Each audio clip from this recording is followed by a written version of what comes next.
hay algo que es raro y que es escaso. Eso que es raro y es escaso es la sabiduría. La sabiduría no es tener muchos conocimientos, saber muchos datos, tener así información. La sabiduría es qué hacer con eso que se sabe, con eso que se ha entendido. Y es raro porque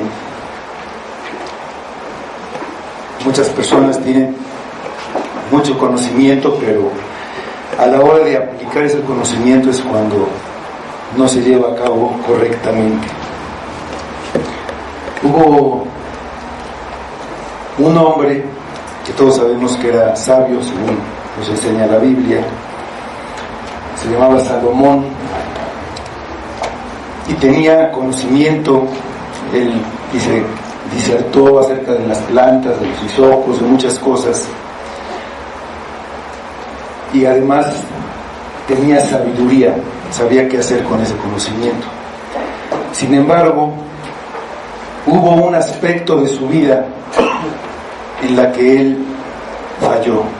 Él no pudo aplicar toda esta sabiduría, todo este conocimiento que tenía. Esa área en la que él falló fue su matrimonio o sus matrimonios. Para empezar, bueno, casarse 700 veces pues no da idea de mucha sabiduría, ¿no? Ya con una es a veces más que suficiente, 2, 3, pero 700 veces. Él se casó 700 veces y 700 veces se equivocó. Entonces, ¿por qué? Porque él no siguió la palabra. La palabra le decía a él que él tenía que casarse con una mujer del pueblo de Dios, dentro del pueblo de Dios. Y él, pues, por buenas razones, según él, por razones estratégicas, se casó con hijas de otros reyes, se casó con la hija de Faraón, para hacer alianzas, para que no lo atacara, para hacerse más fuerte. Ahí no confió él en que Dios le podía dar la protección que él necesitaba. Él buscó en su sabiduría, en sus estrategias, esta solución. Entonces él se equivocó todas estas veces. Ahí él tenía que haberse casado con mujeres del pueblo de Dios, vamos a decir sin nada más una, pero bueno. Entonces esto pasa frecuentemente. Un hombre para casarse tiene que ver, tiene que estar observando a la mujer, cómo es ella, tratar de lo más posible ver qué hay en su corazón, cómo es ella, estar observando pues cómo es realmente, ver su familia, porque de ahí pues sale mucho de lo que es ella. Dicen así un dicho, dice que la educación se mama, entonces se aprende ahí en la casa, y eso va a influir grandemente en lo que es una persona. Entonces él tenía que estar viendo atentamente antes de decidir una cosa tan importante, porque va a afectar su vida y la generación que sigue. Entonces dicen que antes de casarse, el hombre tiene que abrir los ojos, tenerlos muy abiertos, así como platos, y con una vista muy aguda, así como de halcón o de lince, estar viendo esos detalles que salen, ¿no? Y frecuentemente pasa lo contrario. Después, ya que se casó, lo que tiene que hacer el hombre es cerrar los ojos, por lo menos un poco, Pero frecuentemente pasa todo lo contrario. Primero los tiene cerrados, así escoge, así se casa, y después los abre, y cada una de las cosas que no vio le van a explotar en la cara. Y bueno, aquí Salomón tenía que haber buscar la mujer virtuosa, la mujer que él necesitaba. Dice ahí en el libro de Proverbios, que se atribuye a Salomón: la mujer que teme a Jehová, esa será alabada. Lo que él tenía que haber buscado era una mujer que tuviera temor de Dios, una mujer creyente. Esa es la mujer virtuosa, más que cualquier otra cosa. Bueno, ¿por qué estamos hablando de esto? Parece que nos estamos desviando del tema, ¿no? Pero Pedro, aquí en lo que nos toca ver hoy, después de haber hablado la semana pasada de la esposa, ahora habla acerca del esposo y habla de una característica que debe tener el esposo: ser sabio. Vamos ahí a la primera epístola de Pedro, al capítulo 3 y al versículo 7.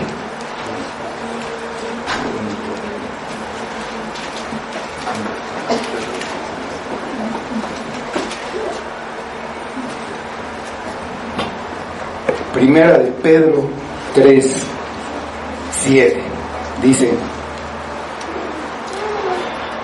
vosotros, maridos, igualmente vivid con ellas sabiamente, dando honor a la mujer como a vaso más frágil y como a coherederas de la gracia de la vida, para que vuestras oraciones no tengan estorbo.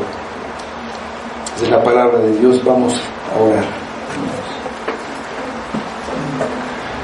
Señor, te damos muchas gracias por tu palabra, por lo que tú nos llamas a hacer,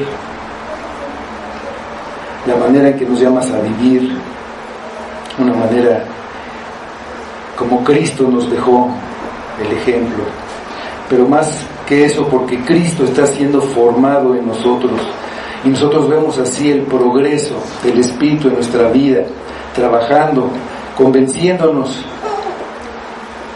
de lo que tenemos que cambiar, convenciéndonos de nuestro pecado, convenciéndonos de mirar a Cristo y no dejar de verlo nunca, y así vivir como Él nos enseñó. Te pedimos que obres por medio de tu Espíritu en medio de nosotros para llevarnos hoy más cerca de ti, Padre. Lo pedimos para tu gloria y lo pedimos por Cristo. Amén.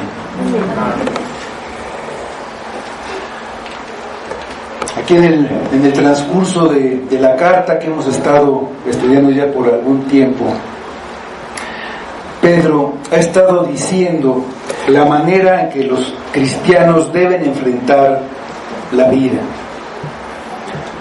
La vida en general, hay sufrimientos para todas las personas que viven y han vivido, no importa ninguna otra cosa, siempre hay sufrimiento. Pero el sufrimiento del cristiano se agrava por el hecho de ser creyente en Cristo, porque hay una oposición hacia la persona de Cristo y el Evangelio por las personas del mundo, las personas en medio de las cuales vivimos, que no quieren cambiar su manera de vivir y reconocerlo como Señor y entonces tener que obedecer. Para nosotros el mundo es un reino en el que estamos de paso durante el viaje a nuestra verdadera patria, que es el cielo, en donde tenemos nuestras verdaderas riquezas y donde está nuestro verdadero gozo. La manera de vivir durante nuestro viaje debe ser semejante a la que tuvo Cristo cuando estuvo en este mundo. Una vida de santidad durante todo el tiempo de nuestra vida, sabiendo que fuimos rescatados de una vana manera de vivir. El rescate que se pagó no fue oro o plata, fue la preciosa sangre de Cristo. Por ese pago recibimos nosotros una vida completamente nueva por medio de la palabra de Dios que permanece para siempre. La palabra que permanece nunca cambia y precisamente por eso podemos confiar en ella, en la palabra, lo que no cambia. Hay dos cosas que Pedro llama a los creyentes durante su vida: abstenerse de los deseos carnales y mantener un buen testimonio en medio de las personas entre las que vivimos.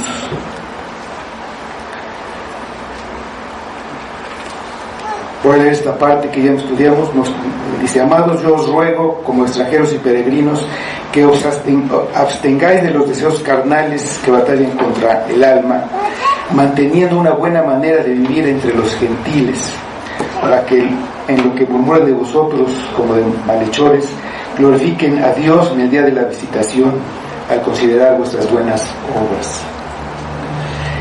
Estas exhortaciones son para todos los cristianos y las aplica a diferentes circunstancias y de diferentes grupos de personas. Los deseos carnales son enemigos de nuestra alma y son de diferentes tipos, siempre tendientes a obtener la satisfacción en las cosas materiales y complacer nuestro orgullo y nuestro deseo de ser más que los demás, un deseo siempre egoísta. El buen testimonio incluye sujetarnos al orden que hay en la sociedad, dejando de lado nuestro deseo de no dejarnos mandar por nadie. Es un deseo natural del hombre que nadie le diga lo que tiene que hacer, que él sea dueño de su vida, el Señor de su vida, su propio Dios. Entonces, primero llama a los ciudadanos a someterse a las autoridades del gobierno, absteniéndose del mal deseo natural de rebelarse contra las autoridades que finalmente fueron puestas por Dios. Los siervos son llamados a abstenerse al deseo de rebelarse en contra de sus amos. Las esposas a abstenerse del deseo de rebelarse contra la autoridad de sus esposos y de abstenerse también de una manera indecorosa de vestir. Y en este versículo que leímos, los esposos son llamados a abstenerse de su deseo de dominar, de ser como decimos, los papas fritas en su casa. Abstenerse de los deseos carnales es algo que no se puede hacer por personas que viven esclavizadas por un afán de obtener satisfacción y placer por medio de cosas materiales, cosas que están en el mundo, en las que tienen puesta su esperanza de obtener lo que ellos creen que es la felicidad. Que alguien se esfuerce voluntariamente para abstenerse de sus malos deseos refleja hacia las personas que ven un comportamiento ejemplar el poder del Evangelio. No pueden decir nada en contra de Cristo ni de lo que creen los cristianos, porque la vida que llevan los cristianos no da lugar a ninguna queja. A la larga, al ver esta vida, glorifican a Dios. Un amo, por ejemplo, que vea a un siervo que obedece en todo sin quejarse, haciendo bien las cosas aunque lo maltratan, pues deja a este amo sin nada que decir. Dentro de la esfera de la familia, los versículos 1 a 6, Pedro trata el caso particular de una esposa que se hace cristiana mientras su esposo permanece incrédulo. Los principios alrededor de estas circunstancias pueden ser aplicados en muchas otras situaciones en la vida de todos los creyentes. Igual que las exhortaciones hechas a los cristianos como ciudadanos y como trabajadores, son aplicables a todas las situaciones de nuestra vida. Como todos los creyentes, las esposas jamás deben someterse a sus esposos si para hacerlo tienen que desobedecer a Dios. La relación que tenemos con Dios es la más importante. Tenemos ahí en Deuteronomio capítulo 6 versículo 5 la clave de esto.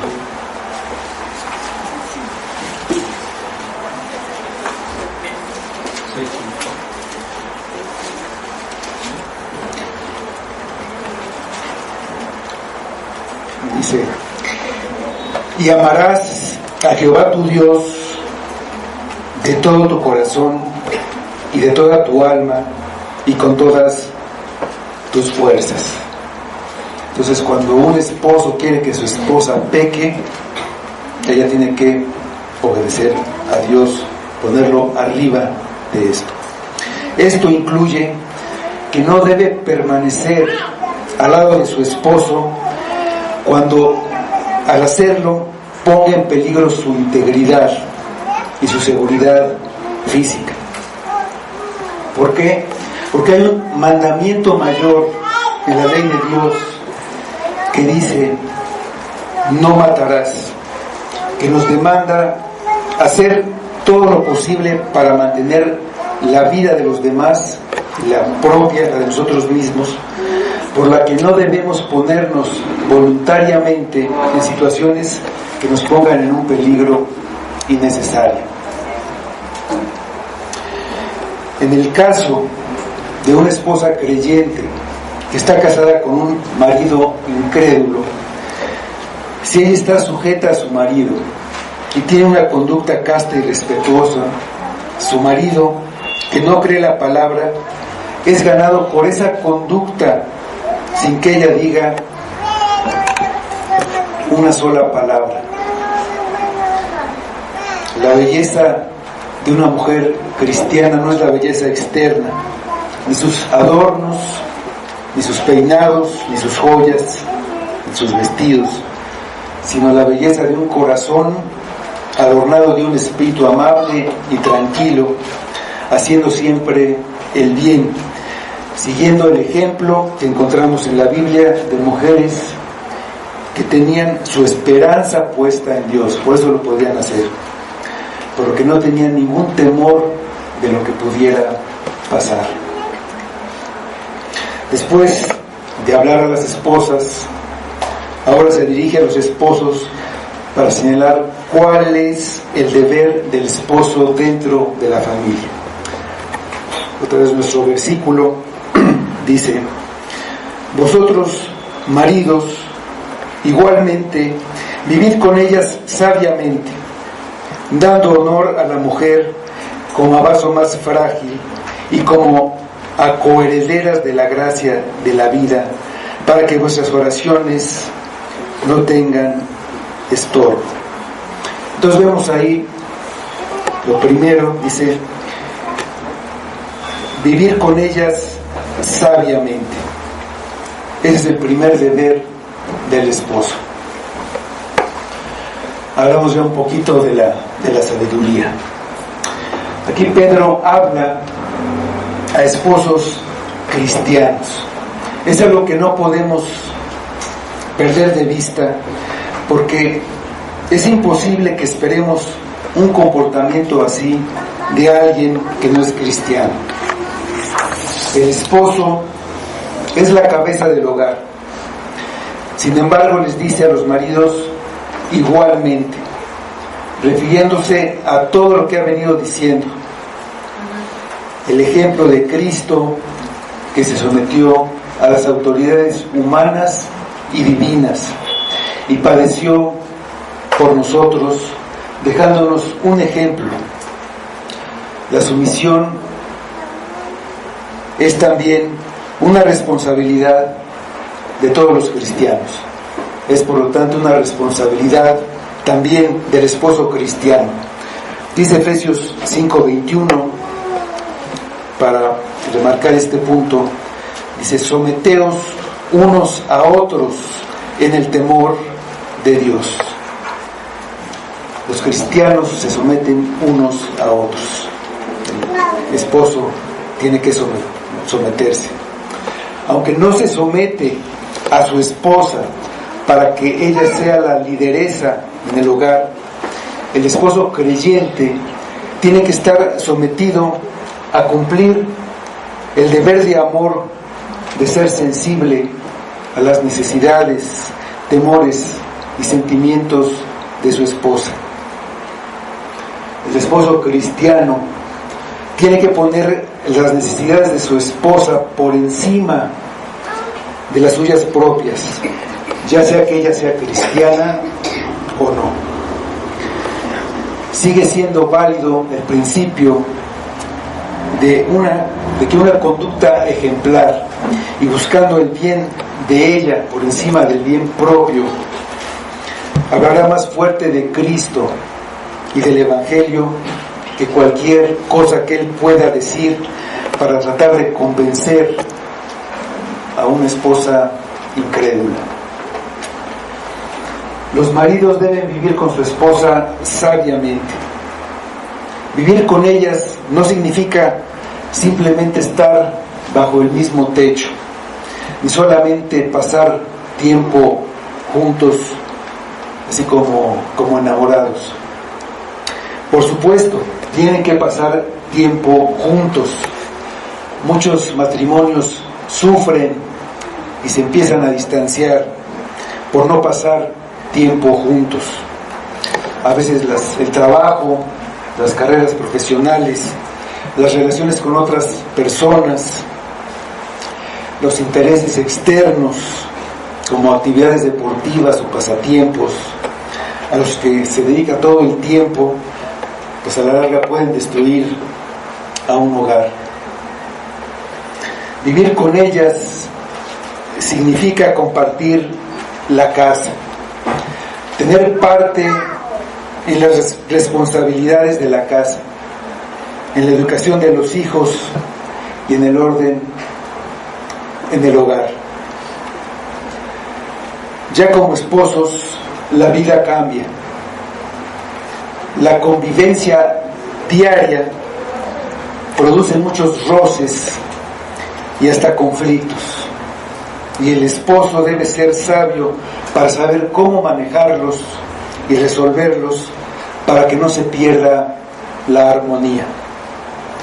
Como cabeza, el esposo debe tomar las cosas con calma y evitar que sus reacciones agraven los problemas. Hay un principio ahí en Proverbios 15:1, que es válido cuando hay conflictos con cualquier persona, pero obviamente también en el matrimonio. Dice Proverbios 15:1: la blanda respuesta quita la ira, mas la palabra áspera hace subir el furor. Para vivir sabiamente, el esposo necesita conocimiento de las diferencias entre el hombre y la mujer. Generalmente, el hombre tiende a guiarse más por la razón y la mujer se basa más en sentimientos y emociones. Pero muchas veces es al revés.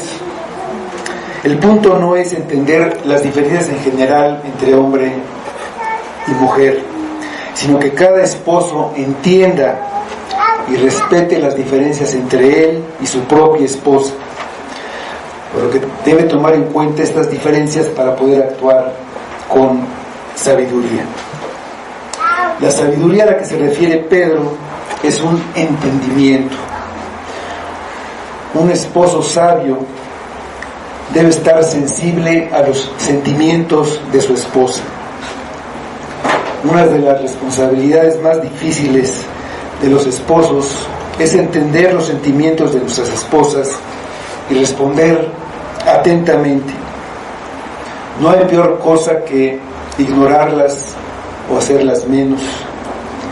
Las quejas más comunes de las esposas son: no me escucha, no me mira, no me entiende. Los esposos deben vivir una vida de relación sabia y de buen sentido con su esposa, reconociendo que no es una esclava, sino una compañera de vida que Dios le ha dado. El matrimonio es más que nada un pacto de compañerismo, basado en una declaración de Dios que dice: no es bueno que el hombre esté solo. Es una relación entre iguales, en la que cada uno debe estar centrado en lo que va a aportar, en lo que va a dar, no en lo que va a recibir. La mujer es la compañera del hombre y el hombre es el compañero de la mujer, por lo que se deben de tratar así, como compañeros. El hombre la debe tratar como su compañera, con consideración y con respeto. El hombre es la cabeza, pero eso no significa que no deba tomar en cuenta la opinión de la esposa. En muchas cosas, sobre todo en muchas cosas de la casa, del hogar, ella conoce más los detalles porque está más cerca de los problemas, y no sería sabio ignorar su punto de vista. La sabiduría consiste sobre todo en entender cuál es el papel del hombre en el matrimonio. Él está llamado a ser para su esposa lo que Cristo es para su iglesia. El matrimonio debe ser un reflejo de la resplandeciente y hermosa unión de Cristo y la iglesia, en la que el hombre tiene la responsabilidad de amar a su esposa, entregándose totalmente a amarla. Vamos a la carta a los Efesios, capítulo 5, el versículo 25.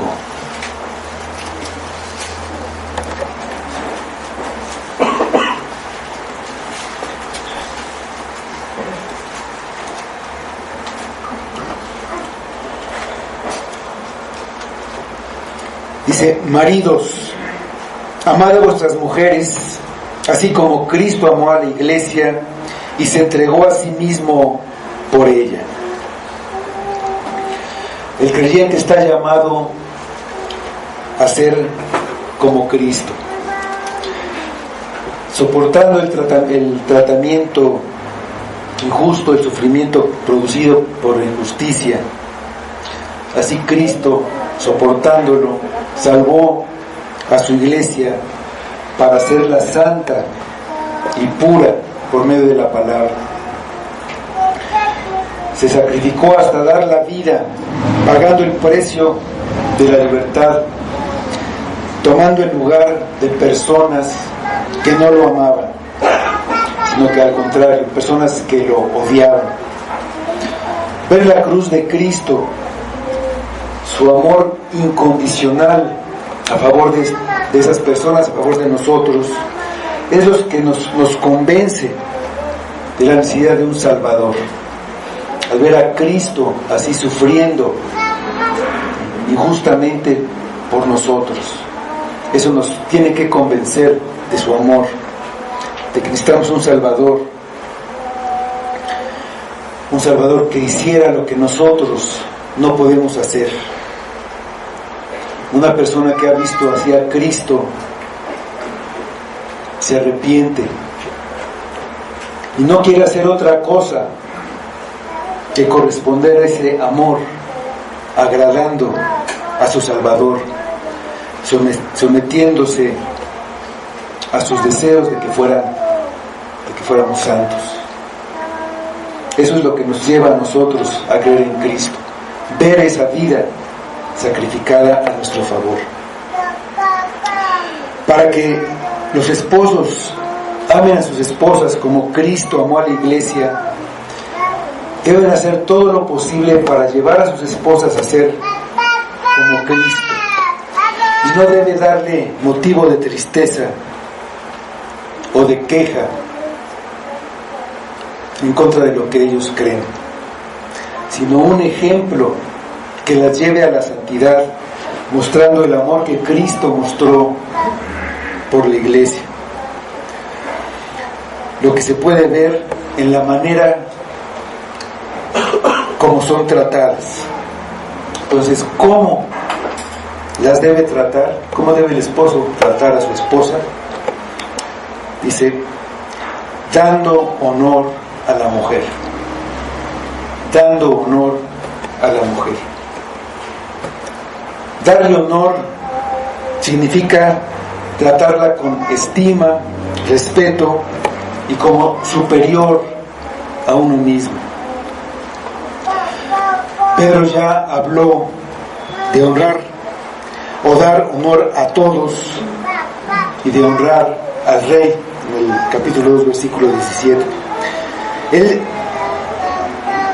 El trato que un esposo cristiano debe dar a su esposa debe ser dándole todo el honor, tratarla con la cortesía y el respeto con la que trataría al rey, y a eso tendría que añadir bondad, es decir, hacer siempre lo bueno y buscar el bien de ella.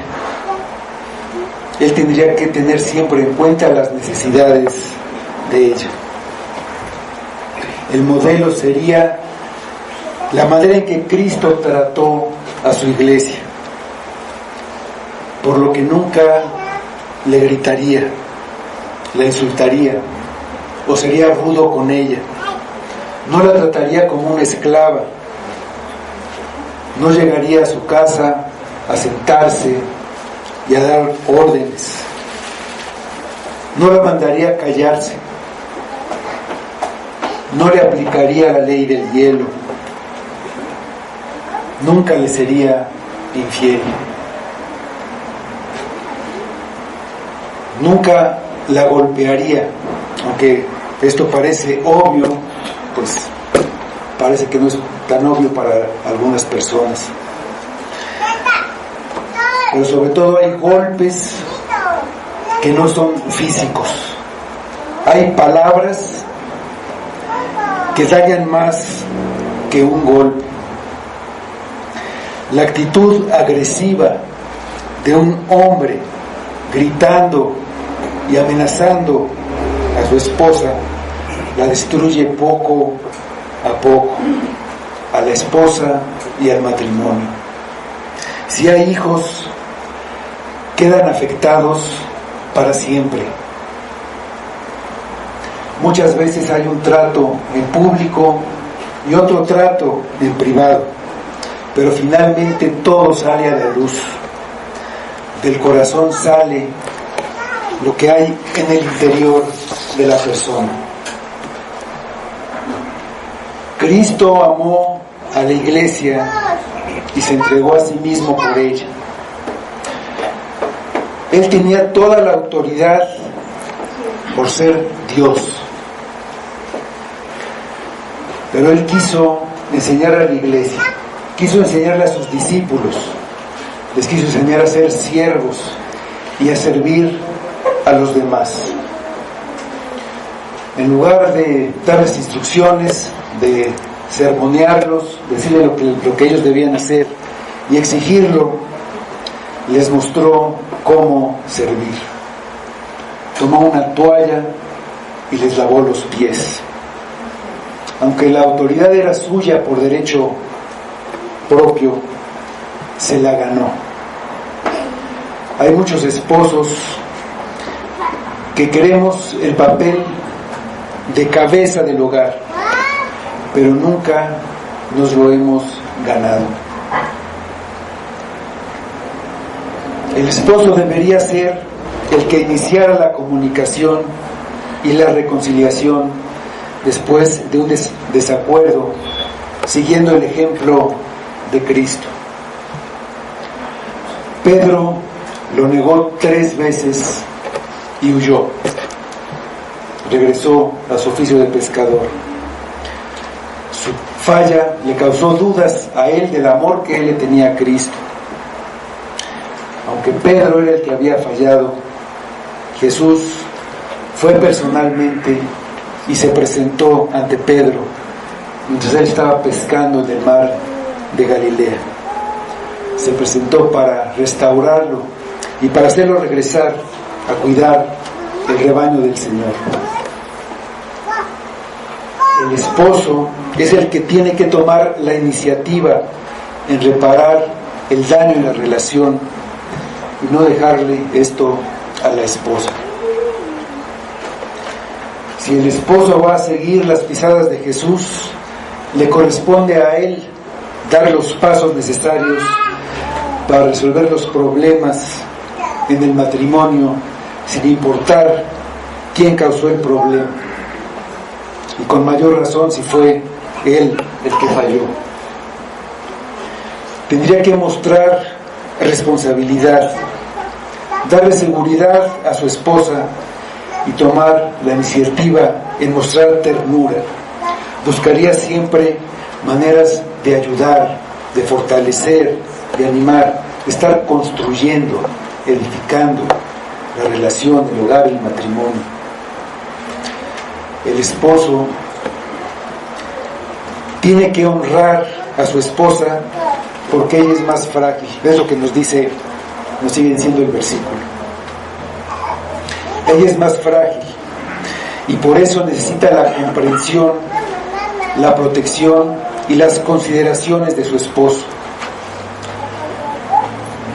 La comparación con un vaso frágil no quiere decir que ella es inferior al hombre en ningún aspecto. Comúnmente, aunque no siempre, la mujer es físicamente más débil que el hombre. Y es por eso que el esposo tiene que tratar a su esposa con una especial consideración. Un vaso, la palabra que usa Pedro, era un utensilio generalmente de barro, por lo que era frágil. Aquí el término vaso es usado para el cuerpo humano, tanto del hombre como de la mujer. Un espíritu eterno en un cuerpo físico hecho de barro. Pablo usa esta figura, le explica, llamando a Dios el alfarero que tomó polvo de la tierra para formar al hombre. Los dos son vasos, el hombre y la mujer. Los dos son frágiles, pero uno es más frágil que el otro. Como un vaso de vidrio grueso y una copa de cristal muy delgado. Los dos son útiles, los dos son importantes, pero diferentes. Si nos fijamos en lo material, frecuentemente las cosas frágiles y delicadas son llamadas finas. Y precisamente por ser finas, tienen mucho valor. Al llamarla vaso frágil, no la menosprecia, sino que le da al hombre la razón por la que la debe tratar con honor. El trato hacia la esposa también lo ven las personas del mundo, y si es un trato ejemplar que ellos no conocen, que ellos no lo hacen, pues a ellos les habla de Cristo. Vamos a 1 de Tesalonicenses capítulo 4, versículos 3 a 5.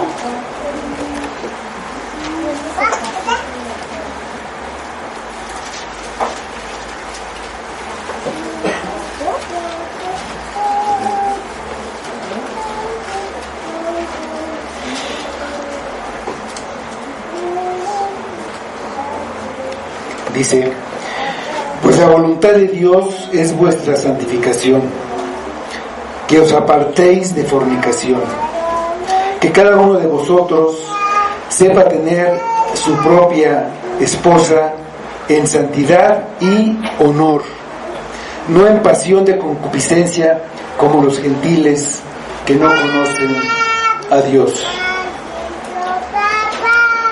El esposo le da honor a su esposa tratándola como a vaso más frágil, como dice el versículo, y como a coherederas de la gracia de la vida.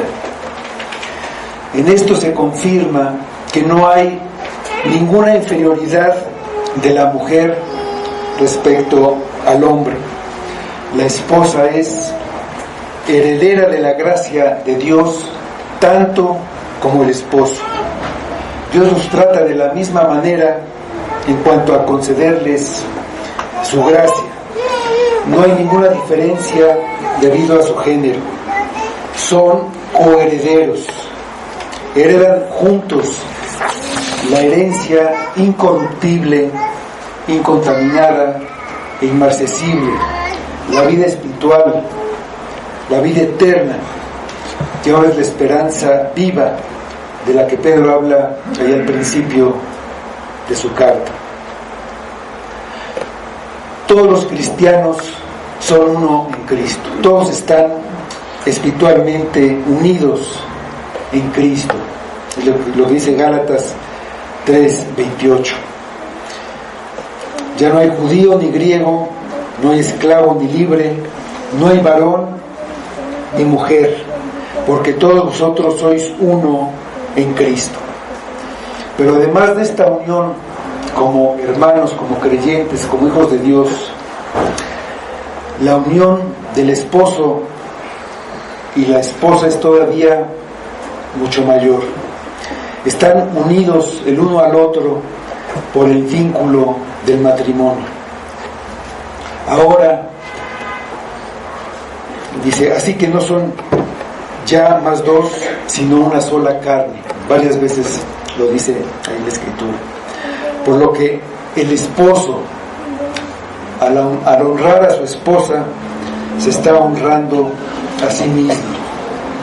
Al respetar a su esposa, se está respetando a sí mismo. Al amar a su esposa, se está amando a sí mismo. De la misma manera, cuando la humilla, se está humillando a sí mismo. Cuando la maltrata, se está maltratando a sí mismo. Vamos a Efesios capítulo 5, versículos 28 a 30.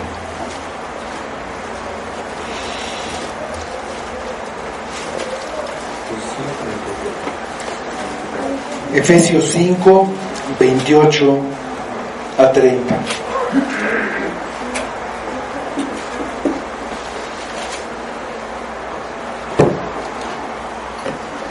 Así también los maridos deben amar a sus mujeres como a sus mismos cuerpos.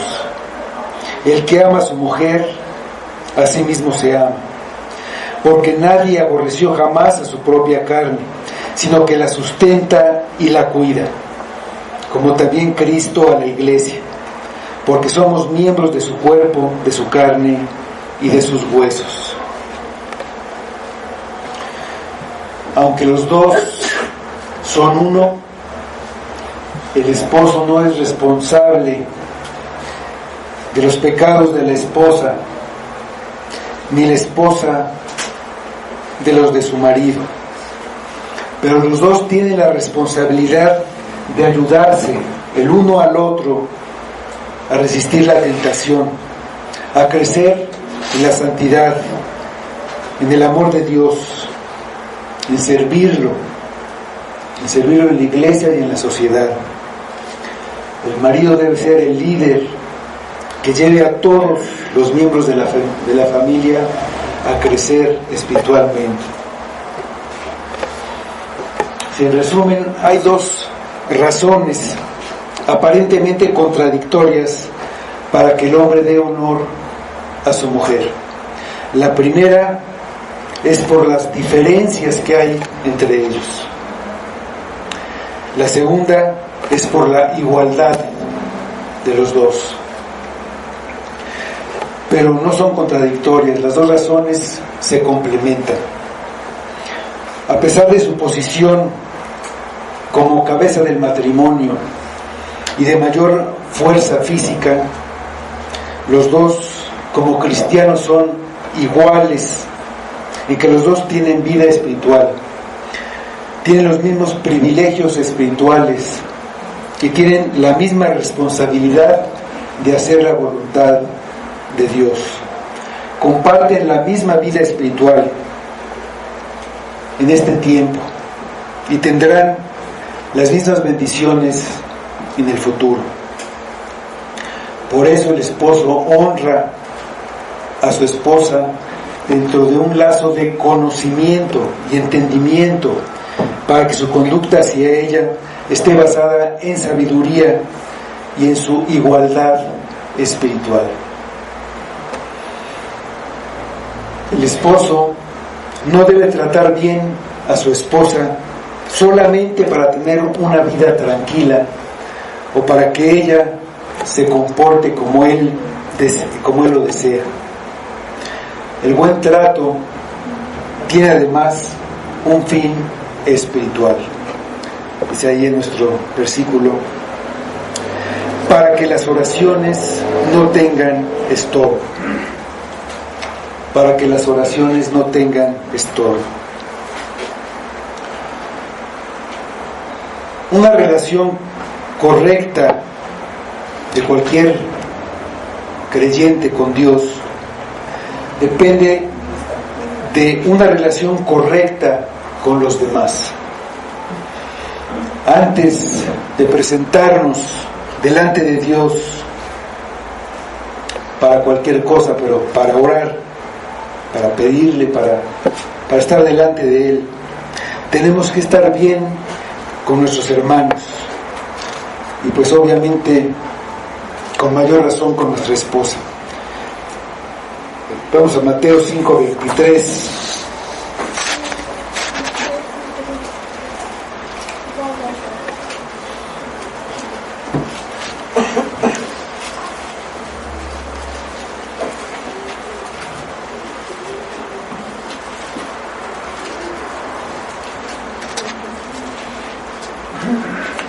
Dice: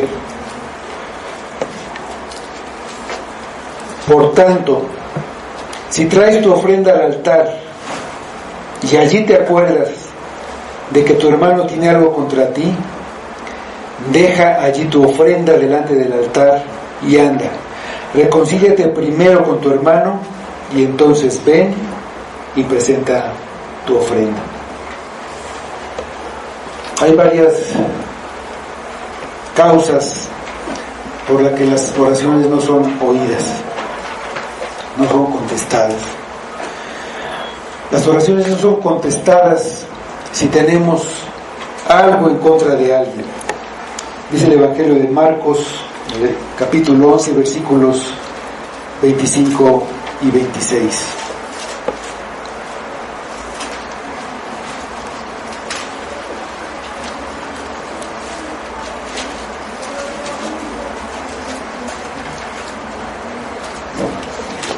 Y cuando estéis orando, perdonad, si tenéis algo contra alguno, para que también vuestro Padre que esté en los cielos os perdone a vosotros vuestras ofensas.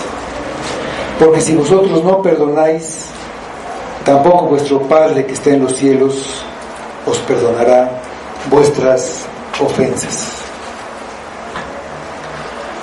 Las oraciones tampoco son contestadas cuando pedimos egoístamente, pensando en nosotros mismos y en nuestro placer. El egoísmo del hombre en el matrimonio dañará tanto su relación con Dios como la relación con su esposa. Su oración tiene un estorbo. Dice Santiago en su carta, capítulo 4, versículo 3, dice: pedís y no recibís, porque pedís mal para gastar en vuestros deleites. Tampoco nuestra oración es oída si no tenemos temor de Dios. Dice Juan 9:31, y sabemos que Dios no oye a los pecadores, pero si alguno es temeroso de Dios y hace su voluntad, a ese oye. Si nosotros seguimos practicando el pecado, estamos tan lejos de Dios que es imposible que nos oiga. Dice Isaías 59, versículos 1 y 2. Vamos ahí para leerlo.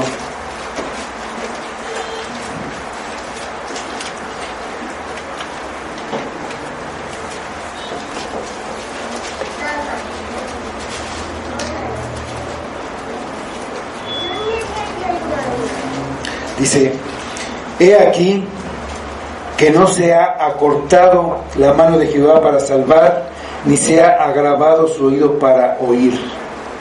Pero vuestras iniquidades han hecho división entre vosotros y vuestro Dios, y vuestros pecados han hecho ocultar de vosotros su rostro para no oír. Y en este versículo estamos estudiando aquí en 1 de Pedro 3:7. Aprendemos que las oraciones del esposo, nuestras oraciones, las estorbamos nosotros mismos con un mal comportamiento con nuestras esposas.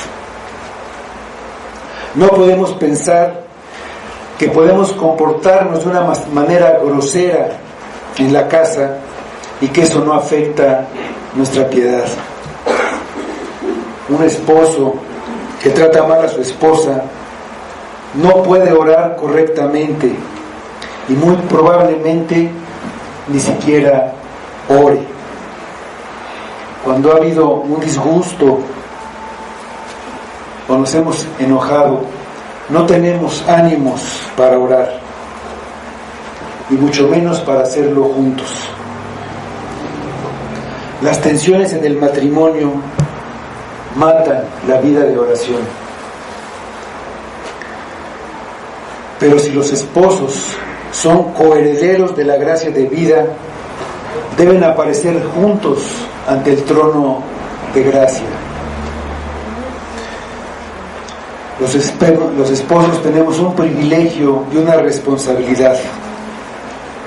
Dios nos da un vaso precioso que debemos cuidar y preservar.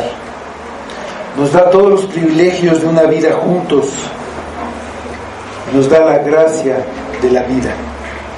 Nos la da en conjunto.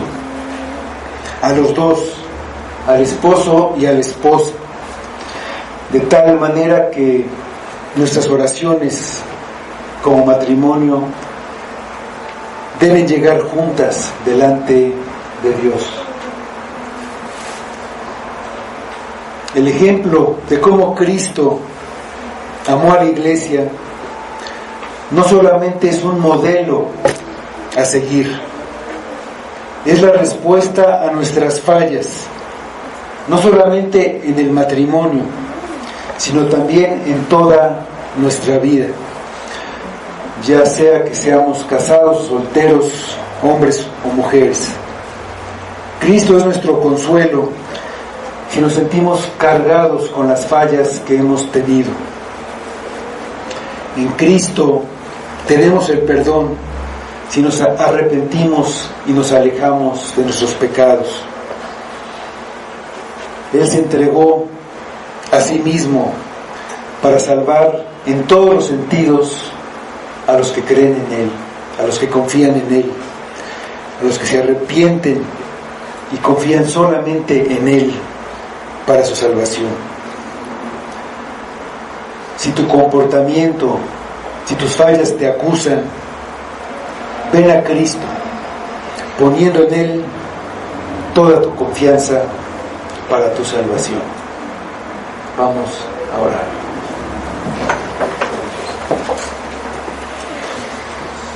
Señor, te damos muchas gracias por el ejemplo que nos dejó Cristo. Nos dejó muchas cosas que dijo, pero más que eso, su vida, sin decir una sola palabra, su vida entregada por nosotros, a nuestro favor, haciendo todo bien, sin que lo merezcamos, pues no nos deja más que ver esa vida y desear vivir para Él, nada más. No hay otra cosa fuera de Él que deseemos. Vivir por Él, vivir para Él, para su reino, para su gloria. Eso es lo que nos convenció esa vida, Padre. Que podamos seguir viendo esa vida, los que no la han podido ver, que puedan verla ahora, y que así llegue la salvación que necesitan, el gozo de ver a Cristo. Pedimos esto para tu gloria, que tú nos cambies, que cambies nuestro corazón, a veces egoísta, que busca cosas para nosotros, nuestras ambiciones, nuestros deseos, en lugar de los de Cristo. Ayúdanos en nuestras debilidades, Padre, en nuestras fallas. Lo pedimos por Cristo y para tu gloria. Amén. Amén.